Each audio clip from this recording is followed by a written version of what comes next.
नमः शिवाय। प्रिय दर्शकों, बात आज हम करेंगे मिथुन राशि की और मिथुन राशि के भी उस विषय पर बात करेंगे जो आपके लिए बहुप्रतीक्षित था। कई आप में से कईयों को तो वर्षों से इंतजार था इस पल का और कईयों को महीनों से इंतजार था। अब वो इंतजार की घड़ी आई भी और चली भी गई। अब सवाल ये है कि वो जो इंतजार की घड़ी थी वो आप भी समझ गए होंगे। वैसे भी थंबनेल में मैंने लिखा हुआ है, राहु और केतु जो परिवर्तित हुए हैं 30 अक्टूबर को। ये जो 30 अक्टूबर को राहु केतु परिवर्तित हुए हैं, जिसका बहुत दिनों से आप इंतजार कर रहे थे और कोई बिजनेस कर रहा था उसमें परेशान था। फाइनेंशियली दिक्कतें तो रही है क्योंकि राहु और गुरु का जो चांडाल योग बना था फाइनेंस को विशेषकर चोट पहुंचा रहा था। कोई विद्यार्थी है वो भी परेशान थे, जॉब करते हैं वो भी परेशान थे, बिजनेस करने वाले तो थे ही, दाम्पत्य जीवन में भी परेशानी आ रही थी और शादी की बात चल रही है लेकिन शादी बन नहीं पा रही है। तो परेशान है, पूरा परिवार परेशान है कि शादी कब होगी इस बात को लेकर के। और सब कुछ ठीक ठाक हो रहा है तो पैसे नहीं है। ये स्थितियां थी अभी तक, लेकिन अब ये स्थितियां ठीक कब होंगी, यक्ष प्रश्न यही है। क्योंकि इससे पहले भी मैंने कहा था मिथुन राशि वालों के लिए राहु का जो परिवर्तन है बहुत शुभ है, बहुत अच्छा है। दशमस्थ जो राहु है वो अत्यंत शुभ फल देने वाला है। यहां से अभी तक तो यहाँ गुरु के साथ राहु था, लेकिन अब राहु दशमस्थ हो गया है और जो दशमस्थ राहु है वो बहुत शुभ है। लेकिन ये फल कब से देगा, देखिए उसके लिए दो तीन चीजें हमें समझना होगा। पहली बात तो यह है कि देखिए राहु जो सभी ग्रह, राहु केतु को छोड़कर के सभी ग्रह 0 डिग्री से लेकर के 5 डिग्री के बीच में इधर शुरुआत में और अंतिम में 26 डिग्री से लेकर के 30 डिग्री के बीच में कोई भी ग्रह होता है तो वो बहुत ही कमजोर अवस्था में होता है। वो या तो वो बाल अवस्था में होता है या फिर वो मृत अवस्था में होता है। सम और विषम राशि के हिसाब से ये काउंट होता है। लेकिन राहु और केतु की जहां तक बात है, ये वक्री ग्रह है और इनका जो काउंट होता है ना वो 30, 29 और 28 डिग्री तक तो ये कमजोर होते हैं इधर, और इधर 2, 1 और 0 डिग्री तक ये कमजोर होते हैं और इस बीच में ये मजबूत होते हैं। अब ये बात ये है कि ये 28 डिग्री पर कब पहुंच रहा है राहु। पहली बात तो ये है 28 डिग्री पर ये 25 दिसंबर को पहुंच रहा है। तो 25 दिसंबर से इसका मतलब ये सही समय शुरू हो जाएगा सबके लिए, ये एक्टिव हो जाएगा राहु।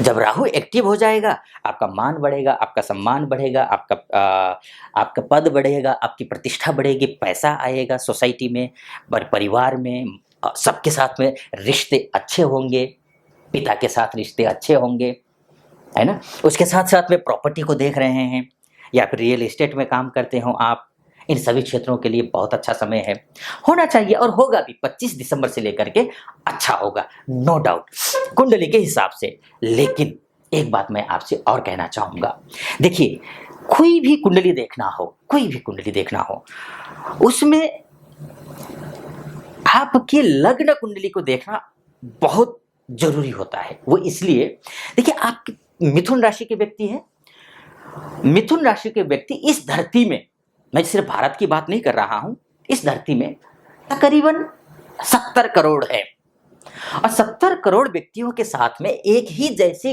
घटनाएं घटेंगी यह तो संभव ही नहीं है। इसीलिए आपकी लग्न कुंडली में जब ग्रहों की कब से फल देंगे ये देखना होगा। तो क्या क्या देखना होता है, उसकी दृष्टि देखनी होती है, ठीक, और ग्रह की डिग्री देखनी होती है, ये कितने डिग्री का है, और जिस राशि में ये बैठा है उस राशि का स्वामी वो किस डिग्री का है, वो कैसा है, वो अच्छा फल दे रहा है नहीं दे रहा है। फॉर एग्जाम्पल आपके लिए अब राहु जो है अब मीन राशि में है, दशमस्थ मीन राशि में। अब मीन राशि का जो स्वामी है वो गुरु है, अब गुरु एकादशस्थ है। अब एकादशस्थ गुरु जो होता है अत्यंत शुभ फल देता है। किन मामलों में शुभ फल देगा, देखिए यहाँ से सीधा 7th हाउस को देखेगा, यहाँ से पंचम को भी नवम को भी देखेगा और यहाँ से वो पंचम को भी देखेगा। यानी कि आपके भाई बंधुओं के साथ में रिश्ते भी अच्छा करेगा, सब कुछ अच्छा करेगा। यानी कि शादी नहीं हो रही है, शादी भी अच्छा कर देगा। अगर संतान का कोई प्लान कर रहे हैं वो भी अच्छा हो जाएगा। नौकरी जॉब चेंज करने की सोच रहे हैं तो वो भी हो जाएगा। लव लाइफ से जुड़े हुए हैं वो भी हो जाएगा। क्यों गुरु की मैं बात कर रहा हूँ, गुरु की बात मैं इसलिए कर रहा हूं क्योंकि राहु गुरु के समान फल देगा। लेकिन अब गुरु कब मजबूत हो रहा है? गुरु भी देखिए अभी वक्री है। अब वक्री है मतलब रेट्रोगेट है, नीचे की ओर आता है। जैसे कि अभी 25, जैसे कि मैंने 25 तारीख को कहा, 25 तारीख को राहु जो है वो 28 डिग्री से नीचे आ जाएगा। 27, 26, 23, 22, 21, 20 इस तरीके से चलना शुरू कर देगा। तो ये 25 तारीख से 25 दिसंबर से ये फल देगा। गुरु 12 डिग्री का हो जाएगा। 12 डिग्री अर्थात आदर्श डिग्री है, अच्छा डिग्री है, बहुत ही बढ़िया डिग्री है। इस बीच में ये भी अच्छा फल देगा, अर्थात दोनों ही ग्रह राहु और गुरु दोनों ही अच्छा फल देना शुरू कर देंगे। ये मोटा मोटी तौर पर हुआ।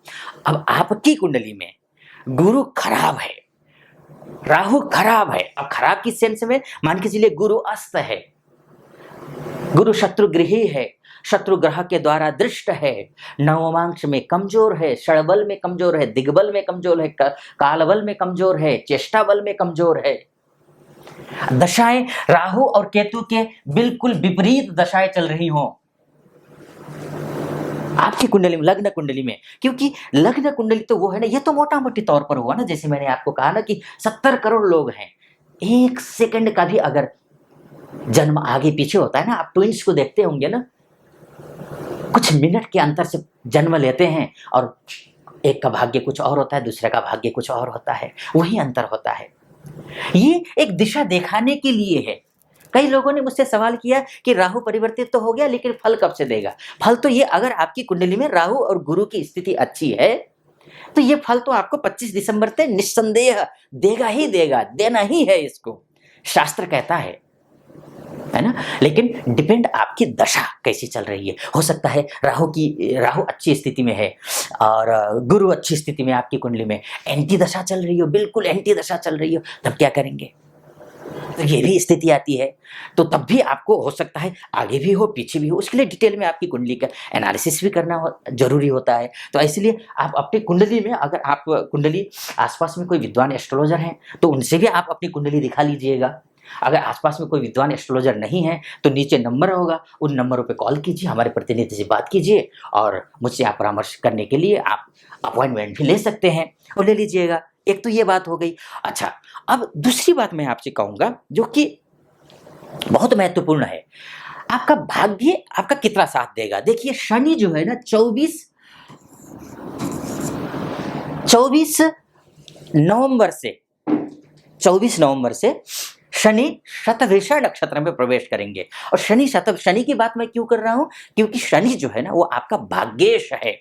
और बोलते हैं ना, भाग्यम फलति सर्वत्र न च विद्या न च पौरुषम। अगर भाग्य अच्छा हो तो सब कुछ अच्छा हो जाता है। तो अब शनि जो है शतभिषा नक्षत्र में प्रवेश करेगा। और शतभिषा नक्षत्र की विशेषता क्या है? जब मैं ये कुंडली, तो ये जो वीडियो है वो तो मैं बना रहा हूं राहु को लेकर के। तो शनि शतभिषा नक्षत्र में प्रवेश कर रहा है, इसका मतलब ये है जो शतभिषा नक्षत्र है वो शतभिषा नक्षत्र किसका है? राहु का नक्षत्र है। ठीक है जी। अब जब शनि और राहु क्या है? आपस में मित्र ग्रह हैं। अब राहु देखिए ना यहाँ पर, अब राहु जो है आपका कर्म स्थान में, यानी कि नौकरी जहां से, बिजनेस जहां से, मान जहां से, सम्मान जहां से, पद जहां से, प्रतिष्ठा जहां से, आपका स्वाभिमान जहां से देखा जाता है, वहां राहु है और वो अच्छा हो रहा है, वो दिसंबर में अच्छा हो रहा है। लेकिन शनि जाकर के नवंबर के 24 तारीख को ही, भाग्य शनि, औरों के लिए नहीं, आपके लिए, यानी कि मिथुन राशि वालों के लिए ये शनि भाग्येश शनि राहु के नक्षत्र में जाकर के बैठेगा। राहु और शनि के बीच में बहुत अच्छे रिश्ते होते हैं, बहुत अच्छे संबंध होते हैं, यानी कि मित्र ग्रह है। ये जो राहु और शनि है ये 24 नवंबर के बाद ही आपको अच्छा फल देने शुरू कर देंगे, बशर्ते आपकी लग्न कुंडली में शनि अच्छा हो। शनि तो अच्छा होना जरूरी है ही ना, क्योंकि शनि अच्छा होना इसलिए जरूरी है, भाग्य अगर अच्छा हो, आपने देखा होगा, आप आस पड़ोस में इधर उधर दाएं बाएं कहीं भी आप देख रहे होंगे, महामूर्ख पटमूर्ख जिसको बोलते हैं ना, हैं, बिल्कुल निकम्मे हैं, काम कुछ नहीं करते हैं, ना धर्म करते हैं, ना कर्म करते हैं, ना अनुशासन में रहते हैं, ना अनुशासित जीवन जीते हैं, बावजूद इसके सफलता के शिखर पर पहुंचे हुए हैं। और आप रात दिन मेहनत करते हैं, परिश्रम करते हैं, पूजा भी कर रहे हैं, पाठ भी कर रहे हैं, लेकिन आपको वो अपेक्षित सफलता नहीं मिल पाती है। वो अपेक्षित सफलता क्यों नहीं मिल पाती है? क्योंकि आप जरूर देखिएगा आपकी कुंडली में आपका भाग्येश शनि सही नहीं होगा, एक। दूसरा, आपका गुरु ठीक नहीं होगा। जिसका भाग्येश और कर्मेश ठीक नहीं होता है, उसको संघर्ष करना पड़ता है। इसलिए आप अपनी कुंडली में गुरु और शनि, एक और बात मैं बोलूंगा, आपका जो राशि का स्वामी है वो बुध है। बुध का भी अच्छा होना बहुत जरूरी है, बहुत जरूरी है।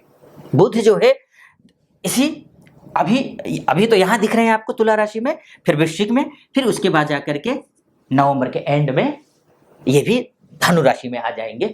यानी कि मेरा अगर निष्कर्ष के तौर पर मैं अगर आपको कहना चाहूं, नवंबर के एंड से लेकर के आपको रिजल्ट मिलना शुरू कर देगा। ये मोटा मोटी तौर पर है। आपकी कुंडली में कुछ अलग स्थितियां हो सकती हैं, हो सकता है उससे पहले भी रिजल्ट मिलना शुरू, खैर उससे पहले की संभावना थोड़ी कम है, लेकिन हो सकता है इतनी अच्छी आदर्श कुंडली हो आपकी तो उससे पहले भी मिल जाए, या हो सकता है उसके थोड़ा विलंब से भी मिल जाए।